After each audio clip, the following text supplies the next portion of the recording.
I'm Lavin Sasil, together with my group mates, and we're here to present and discuss the Chapter 3 titled Polygraph Techniques. So, polygraph examination is used to verify if the statement of the victim or the complainant evaluates the truthfulness of the suspects, and in law enforcement, polygraph examination is significant because it is considered as one among the most effective way of establishing the truth. So, polygraph derived from the Greek word poly means many or several, and graph means writing chart.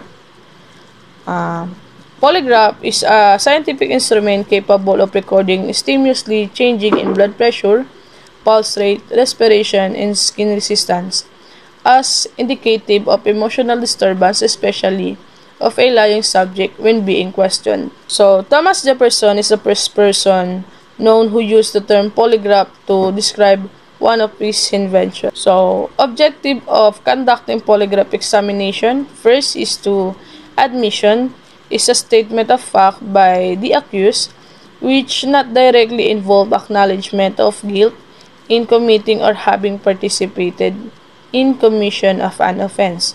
The second one is confession, is a declaration made by a person stating or acknowledging that has committed or participated in the commission of a crime. An admission is a statement made for some purpose other than to acknowledge guilt.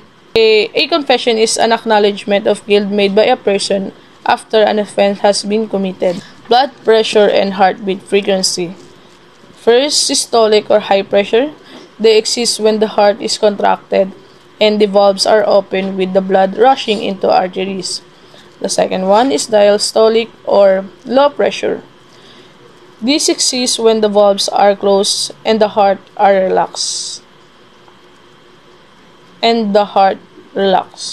Systolic blood pressure means the pressure in your arteries when your heart beats, and diastolic blood pressure measures the pressure in your arteries when your heart rests between beats. Beating as a means of detecting deception. First is inspiration or inhalation, conviction of the diaphragm and expansion of the chest cavity. Those result in the air rushing into the lungs. The second one is the expiration or exhalation, relaxation of the diaphragm and conviction of the chest cavity resulting in the air rushing out the lungs. Expiration involves gases leaving the lungs. During inspiration, the diaphragm and intercostal muscle contract, allowing air to enter the lungs. And during expiration, the inspiration muscle relax, forcing gases to flow out of the lungs. Electrodermal response. First is the normal response. Activation of the sympathetic nervous system leads to increased sweating, particularly in the palms of the hands and the sole of the feet. The second one is the abnormal response. Include of irritating or unpredictable changes in skin conductance that do not align with the expected physiological reaction to stimuli. What are the factors that affects the accuracy of the polygraph results? First is the nervous or extreme emotional tension by a subject who is telling the truth regarding by the offense in question, but who is nevertheless affected by. Apprehension introduced by the mere fact the suspicious or accusation has been directed against him. Appreciation over possibility of an inaccurate lie. Director test result over anxiety to cooperate in order to assure the accurate the result. Then apprehension concerning possible physical hurt from the instrument. My name is Roy Reyes Olego, and this is my presentation about the polygraph examination. Unrespectiveness in a lying or guilty subject. Dito daw po kung bakit minsan hindi nagre-response ang isang tao o hindi nakikita sa mensahe na siya ay nagsisinungaling.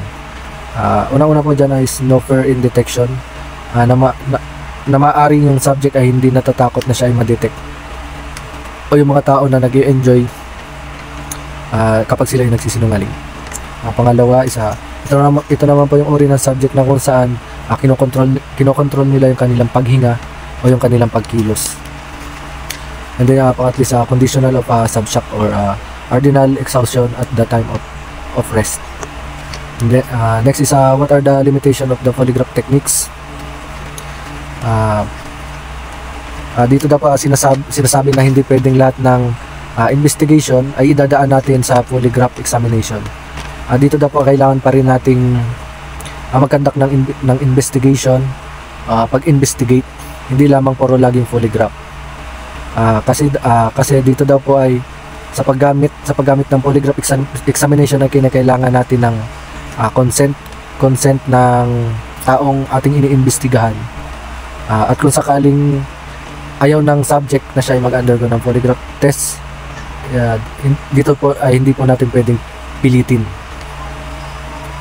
And then pangalawa, ito daw po ay scientific diagnostic instrument. Hindi daw po ito nakaka-determine ng facts, but nakaka-record ito ng mga responses. Responses na sa katawan ng tao tulad ng respiration, blood pressure, pulse rate, and skin resistance. Next is accurate lang daw. Accurate lang po ito sa kung saan ang nagkakandak ng examination o yung examiner ay competent, kung competent ba talaga. And next is tulad lang daw po ito ng pagkandak investigation na kung saan hindi ka pwedeng mag-interrogate kung wala kang nalalaman about regarding sa crime na iniimbestigahan mo. At dito ganun din daw po. Pathological. Dito naman po sa the bearers, what are the bearers of the polygraph examination. Unang-una, pathological liar. Ang pathological liar, sila daw po yung mga taong they cannot determine the right and wrong because of their mental abnormalities, o yung maaaring yung subject is may sakit sa kanilang pag-iisip. And then the mental cases, and then the next is person under influence of intoxicating liquor. Ito daw po yung hindi mo ma-analyze ng mabuti ang polygraph test kung ang ating subject ay under improvised intoxication o yung kagaya ng subject na nakainom or lasing. Next is dito maaaring yung ating subject ay nagtitake o gumagamit ng drugs. And then the various heart and other organic troubles. And then the polygraph instrument, ito po yung ginagamit po natin ito sa pag-record ng physiological changes. And then this is an example of computerized polygraph instrument na kung saan daw po naka-install na ang laptop at meron na ring naka-install na software para ma-record ang physiological response ng isang subject o ng isang tao.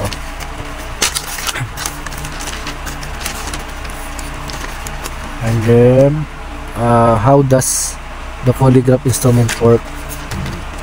Ito daw po ay nagre-record ng mga responses ng isang tao, at lahat ng ito ay nakakabit o kinakabit sa katawan ng tao o ng isang subject. Meron itong blood pressure na nagde-detect ng pulse rate ng tao o ng subject.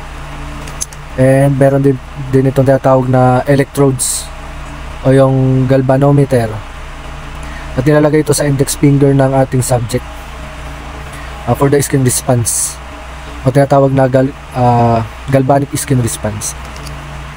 At yung ito naman daw po yung tinatawag na pneumograph o yung dalawa na uri.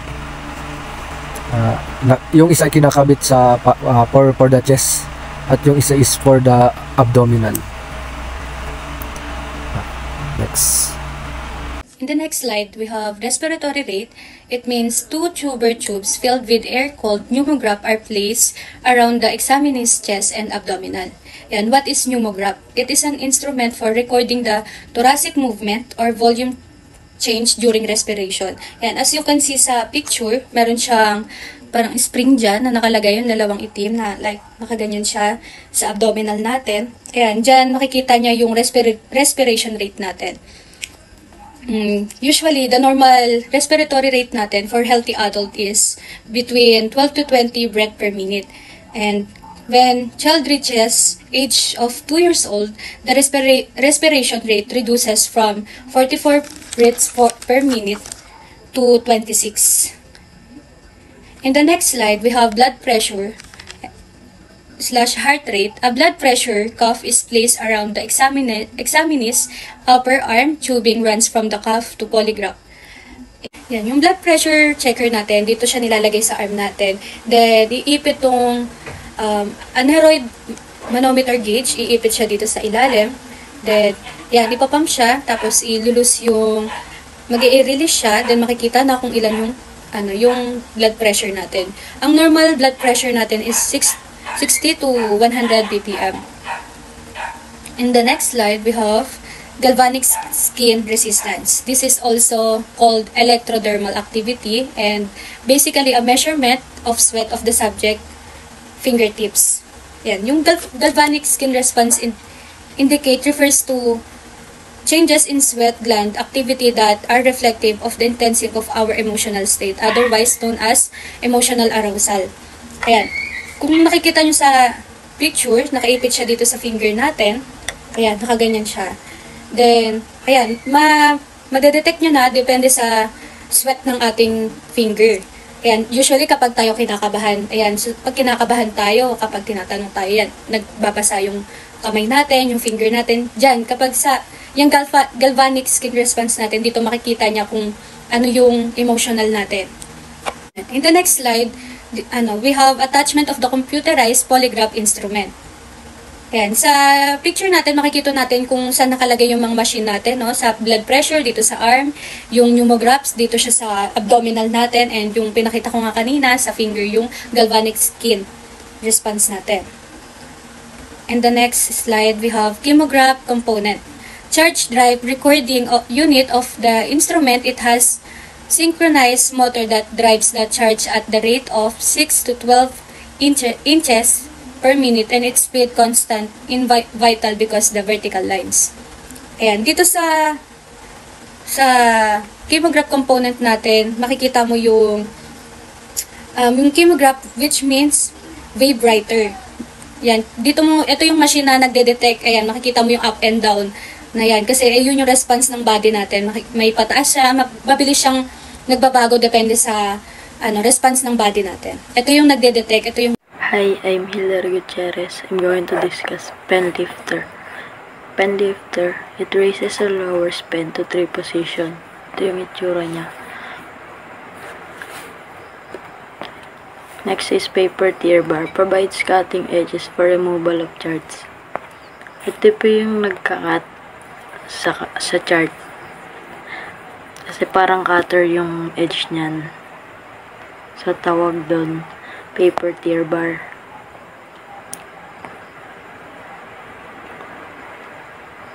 Next is ito yung kinokontrol para gumana yung instrument.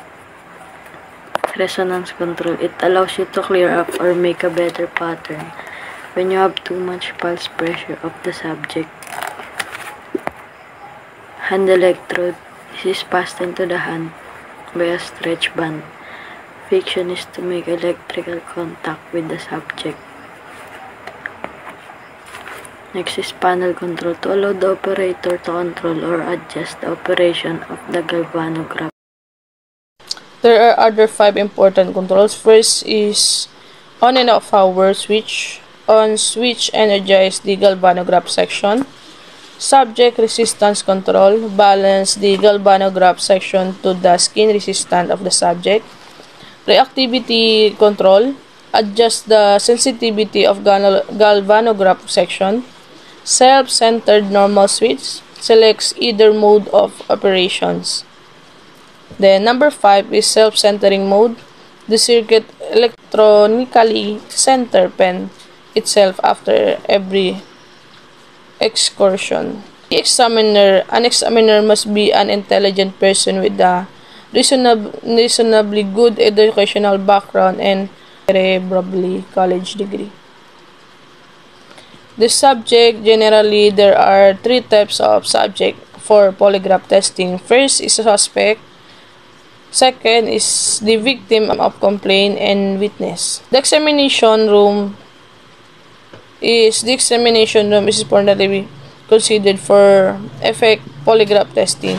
The purpose of constructed polygraph room, which is deliberately positioned to minimize disruption during the test, include one-way mirror for inspection and audio recording capability. As an important reminder to examiner, the following must be considered. Do not wait the last minute to ask a person to take a test. Do not tell the subject everything that you know about the offense or about him.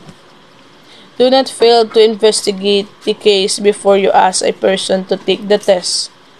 If for some reason it must be temporarily taken, the investigator must continue investigating the case and do not depend on mass screening of possible suspect to produce a real or the guilty one. Do not tell anyone that the lie detector will decide whether one is innocent or guilty. The court will make what are the procedure or phases followed in the polygraph techniques. There are several phases to follow in polygraph examination and there are as follow. Phase 1, preliminary preparation. Sa stage daw po na ito, nagkakaroon muna tayo ng interview.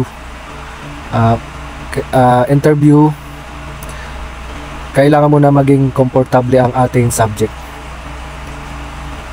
And then the next is preliminary observation. Dito naman po ino-obserbahan natin kung ano ba yung conduct o yung behavior na pinapakita ng ating subject habang siya ay naghihintay sa sinasabi nating waiting room. And then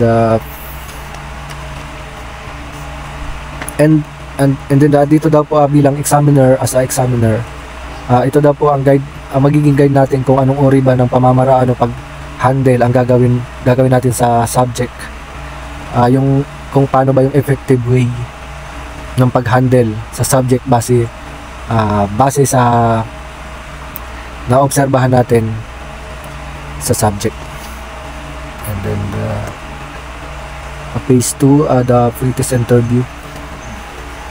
Dito naman po kailangan natin kinukondisyon daw po muna natin ang ating subject sa pamamagitan ng pre-test interview, na kung saan kailangan natin sabihin sa ating subject, sabihin natin sa kanya yung kanyang mga constitutional rights.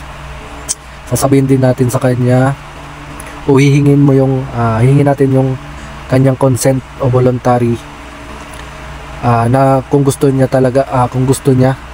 na mag-conduct ng polygraph examination sa pamamagitan ng pagpipirma ng statement of consent. And then i-evaluate natin kaagad yung psychological preparation of the subject. Ayan. And then phase 3, the examination proper. After the pre-test, bago magkaroon ng questioning, kailangan daw po nakatouch na sa subject yung mga aparatus. Ang unang-una po natin is cardiospermograph, and then the next is galvanograph on the galvanometer sensor. And then the next is dito i-review na natin lahat ng questions with the subject before the actual examination is made. And then the limiting scope of questions. Ayan. The relevant test question used in any examination should be confined to a single case investigation. The polygraph technique is not effective for simulation testing regarding to or more unrelated occurrence. And the next is relevant questions. And there is a question which have no bearing to the case under investigation. Dito sinasabi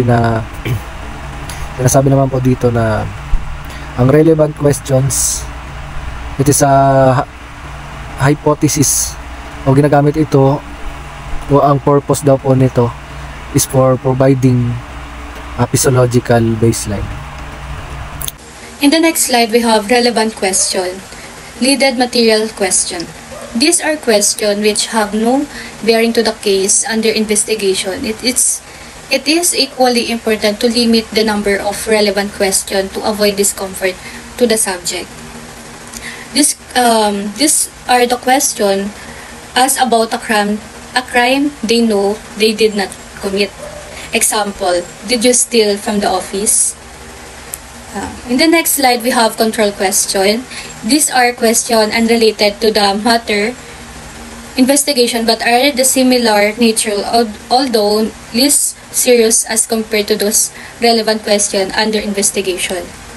Sa control question, designed to arouse a subject concerned about their past truthfulness. Example dito is, before the age of 25, did you ever steal anything from a place you work? In the next slides, we have the stimulation test. The examiner then inspect the chart and ask the subject about his or her reaction to the question. The usual purpose for obtaining subject's reaction is to allow refinement in the question. In the next slide, the obtained blood pressure tracing. Pen balance is critical. The pen is to be held on paper by friction. Inflate pressure until you reach subject means pressure. Dito sa obtained blood pressure, meron siyang dalawang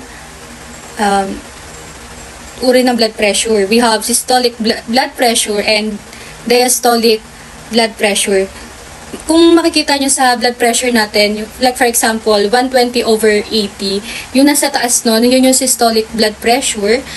Pressure exerted when blood is ejected into arteries. Yung nasa lower naman nun, it is the diastolic blood pressure. Pressure blood exerts within arteries between heartbeats.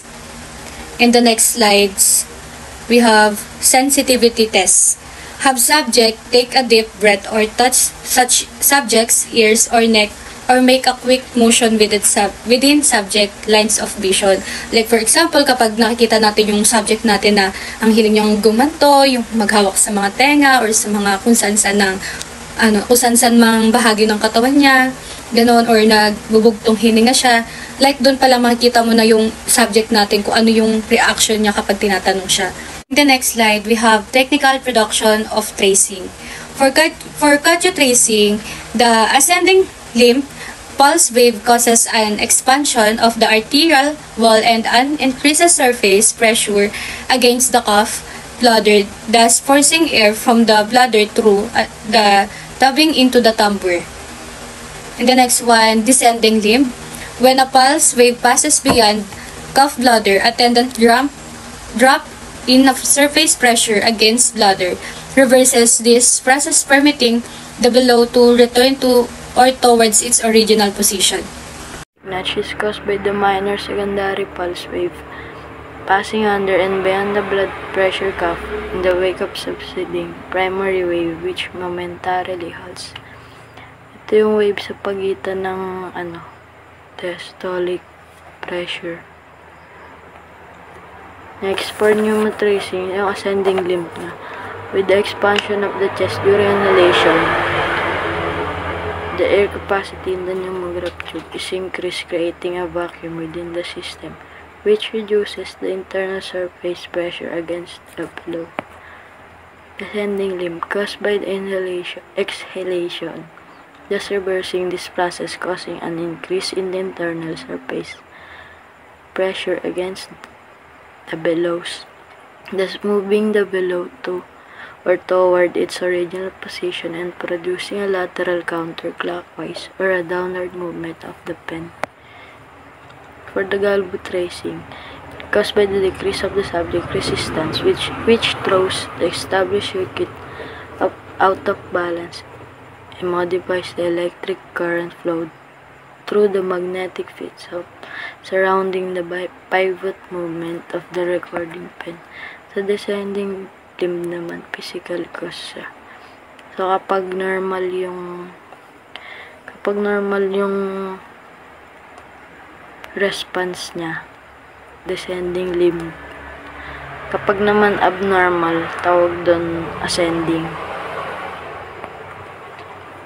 What is the standard computing rate? The graph paper is lined and spaced in seconds. It is moving under pens at a uniform rate of 6 inches per minute. Pace for the post-test interview. This stage includes all consideration that bears on the examination. So, matatapos lang yung examination kapag napatay na yung instrument. Kaya, hindi mo pa siya pwedeng kausapin or pasalamatan kapag hindi pa napapatay yung instrument. Tapos, kapag naman may deception or panliling lang, magpo-proceed sila sa short interrogation para mag-confess si subject. Pero kapag innocent, release na yung subject, tsaka mo siya pasasalamatan. Thank you for watching.